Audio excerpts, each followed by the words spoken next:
Hi friends, welcome to Shiva tutorial. Friends, Jammu కాశ్మీర్లో పహల్గమ్ అనే ఒక ప్రాంతంలో ఉగ్రవాదులు చాలా క్రూరాతి క్రూరంగా దాదాపు ఒక 26 మంది భారత పౌరుల్ని అతి క్రూరంగా చంపేశారు. అయితే నిన్న రాత్రి భారత ఆర్మీ ఇండియన్ ఆర్మీ దానికి ప్రతీకారంగా ఆపరేషన్ సింధూర్ అనే ఒక పేరుతోటి ఆ దాడికి ప్రతి దాడిగా ఆ యొక్క ఆపరేషన్ సింధూర్ అనే పేరుతోటి దాడి చేసింది. ఓకేనా? అంటే ఉగ్రవాదుల యొక్క స్థావరాలపైన విరుచుక పడింది. అంటే ఇక్కడ ఈ దాడిని మన అందరం కూడా ఖచ్చితంగా అభినందించాలి. ఆ దాడికి మద్దతు ఇవ్వాలి. అదేవిధంగా మన సైనిక వ్యవస్థకి మన యొక్క ఎంకరేజ్మెంట్, మన యొక్క ప్రోత్సాహం అనేది ఎప్పుడూ ఉండాలి. ఓకేనా? ఈ ఉగ్రవాద చర్య అనేది అతి క్రూరమైనది. మన భారతదేశంలో మరలా మన తోటి సహోదరుల్ని మనం పోగొట్టకుండా ఉండాలి అనంటే ఇలాంటి చర్యలు అనేవి ఉగ్రవాదాన్ని తుడిచివేయాల్సిన అవసరం అనేది ప్రతి దేశానికి ఉంది. అయితే కొన్ని దేశాలు దాన్ని సపోర్ట్ చేస్తున్నాయి, కొన్ని దేశాలు దాన్ని వ్యతిరేకిస్తున్నాయి. మన భారతదేశంలో ఉంటున్న మన పౌరులుగా ఇలాంటి చర్యల్ని, ఏదైతే ఆ ఉగ్రవాద చర్యల్ని మనం ఖచ్చితంగా తిప్పికొడుతున్న సైన్యానికి మన యొక్క సహకారం అనేది ఖచ్చితంగా ఉండాలి. జై హింద్. ఓకేనా? అయితే ఇప్పుడు మనం ఎన్సీఆర్టీ సిరీస్లో భాగంగా రీసెంట్గా లేటెస్ట్ ప్యాటర్న్ ప్రకారం క్వశ్చన్స్ ఏ విధంగా వస్తున్నాయి, క్వశ్చన్స్ని ఏ విధంగా మనం ఐడెంటిఫై చేయాలి అనే దాని గురించి మాట్లాడుకుంటూ పార్ట్ 1, పార్ట్ 2 వీడియోస్ చేయడం జరిగింది. అంటే 25 క్వశ్చన్స్ పార్ట్ 1లో, అదేవిధంగా పార్ట్ 2లో 25 క్వశ్చన్స్ డిస్కస్ చేసుకున్నాం. అదేవిధంగా ఇప్పుడు పార్ట్ 3లో 25 క్వశ్చన్స్ మనం డిస్కస్ చేసుకున్నాము. ఈ పార్ట్ 1లో 25 మార్కులకి 25 మార్కులు ఎవరికి రాలేదు. కానీ పార్ట్ 2లో వచ్చేసి కొంతమందికి దాంట్లో జ్యోతి అనే ఒక సిస్టర్ ఉంది. అదేవిధంగా ఇంకొక 2-3 హరి అని, ఇంకా సంథింగ్ ఇట్లా 2-3 కూడా 25 మార్కులకి 25 మార్కులు తెచ్చుకున్నారు. ఓకేనా? All the best brothers and sisters. ఇంకా ప్రతి ఎగ్జామ్లో కూడా మీకు అలాగనే 25 మార్క్స్కి 25 మార్క్స్ రావాలి అని కోరుకుంటున్నాను. అదేవిధంగా ఎవరికైతే రాలేదో వారు కూడా ఖచ్చితంగా ట్రై చేయండి. మంచి మార్కులు తెచ్చుకోవడానికి ఇక్కడి నుంచే కాన్సెప్ట్ పరంగా అర్థం చేసుకోండి, బట్టవద్దు. ఓకేనా? ఇప్పుడు మనం 25 క్వశ్చన్స్లో మనం ఫస్ట్ క్వశ్చన్ మనం కన్సిడర్ చేసుకుంటే, బంతిపూలు, చామంతి, సూర్యకాంతం పుష్పాలు ఈ కింది వాటిలో ఏమిటి? అవి ఏకలింగ పుష్పాల, ద్విలింగ పుష్పాల మరియు పుష్పాల గుంప. ఏకలింగ పుష్పాలు, ద్విలింగ పుష్పాలు అంటే ఏంటియో నేను మీకు త్వరలోనే చెప్తాను. ఆ క్లాస్ కూడా మనకి ఉంది. అయితే నెక్స్ట్ సెకండ్ క్వశ్చన్ ఏంటిదంటే, అన్ని వేర్లు ఒకేలాగా ఉంటే మనం వాటిని ఏమని పిలుస్తాము? థర్డ్ క్వశ్చన్ వచ్చేసి, డాష్ కలిసే ప్రదేశాలలో మాత్రమే మనం శరీరాన్ని వంచగలుగుతాం. దీనికి సంబంధించిన పీడిఎఫ్ అనేది కింద డిస్క్రిప్షన్లో ఇస్తాను. ఓకేనా? అదేవిధంగా సెకండ్ పార్ట్కి సంబంధించిన ఆన్సర్స్ కూడా నేను చెప్తాను. ఓకే. నెక్స్ట్, అన్ని దిశలలో కదలడానికి ఉపయోగపడే కీళ్ళు కొన్ని ఉంటాయి. ఆ కీళ్ళని మనము ఏమని పిలుస్తాము? ఓకేనా?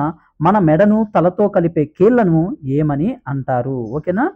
మడత బందు, హింగ్ జాయింట్స్, వాటికి ఉన్న మరొక పేరు ఏమిటి? పుట్టినప్పుడు మానవ అస్థిపంజరం ఎన్ని ఎముకలతో తయారు చేయబడుతుంది? దీనికి చాలామంది చాలా రకాలుగా ఆన్సర్ చెప్తారు.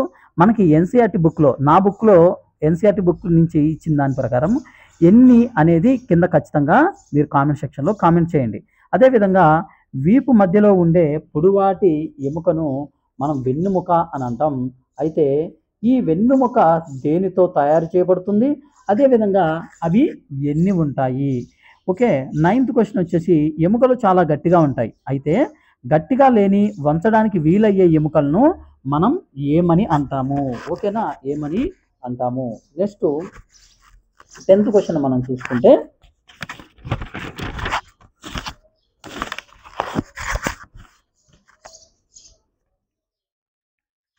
ఎముకలు డాష్ కారణంగా కదులుతాయి.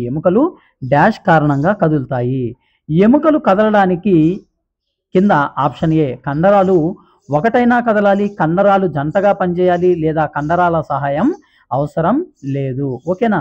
ఈ కింది వానిలో సరైనవి. వానపాములో ఎముకలు కండరాలు రెండు ఉన్నాయి. వానపాములో ఎముకలు మాత్రమే ఉన్నాయి. వానపాములో కండరాలు మాత్రమే ఉన్నాయి. వానపాము శరీరం కదలికలకు డాష్ పదార్థాన్ని కూడా సహాయపడుతుంది. వానపాము చెలిస్తుంది కదా, ఆ చలించే వానపాముకు ఒక రకమైన పదార్థం కూడా సహాయపడుతుంది. వానపాము శరీరం కింద పెద్ద సంఖ్యలో చిన్న వెంట్రుకలు ఉండడానికి గల కారణము. ఓకేనా? వాటి చర్మం కింద అంటే వాటి యొక్క శరీరం కింద చిన్న వెంట్రుకల రూపంలో కొన్ని కేశనాళికల్లాగా ఉంటాయి. అంటే ఇలా ఇలా సన్నని తీగల్లాగా ఉంటాయి. వాటిని ఉండడానికి గల కారణము ఏమిటి? వానపాము రైతు నేస్తం అని అంటాం కదా, వానపాముని అసలు రైతు నేస్తం అని ఎందుకు అంటాము? ఆప్షన్ ఏ వానపాము మొక్కకు పోషకాలను అందిస్తుంది. వానపాము నైట్రోజన్ను అందిస్తుంది. వానపాము నేలను గుల్లగా చేస్తుంది. వానపాము నేలను గుల్లగా చేస్తుంది. నెక్స్ట్ 16th క్వశ్చన్ ఏంటి అని అంటే, నత్త వీపు భాగంలో ఉండే గుండ్రటి నిర్మాణాన్ని మనము ఏమని అంటాము? ఓకే. 17th నత్త శరీరం ఎముకలు కండరాలు రెండిటితో కలిసి తయారు చేయబడుతుంది. Yes or no? నత్త శరీరం అనేది ఎముకలు కండరాలతో రెండిటితో తయారు చేయబడుతుంది. అది రైటా రాంగా? నత్త పాదం డాష్ వంటి కదలిక చేస్తుంది. డాష్ వంటి కదలిక చేస్తుంది.